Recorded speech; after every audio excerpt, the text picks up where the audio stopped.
This is Weaponized Roman Candles, a real-time fireworks simulation that can run in virtual reality. To create a firework, we start with a physical point simulation of the firework particles in a C# script, which simulates the particles in 3 stages of ascent, explosion, and descent.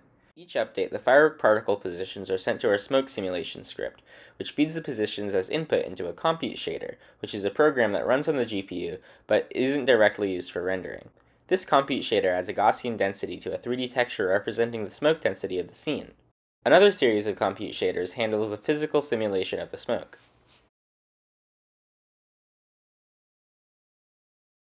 The particle positions are also fed into a lookup compute shader, which outputs a 3D lookup table which allows us to render hundreds of point lights in real time. Every time Unity renders the scene, the smoke density and particle lookup textures are sent to a fragment shader, which renders the smoke and point lights. When you put all these components together, you get something that looks like this.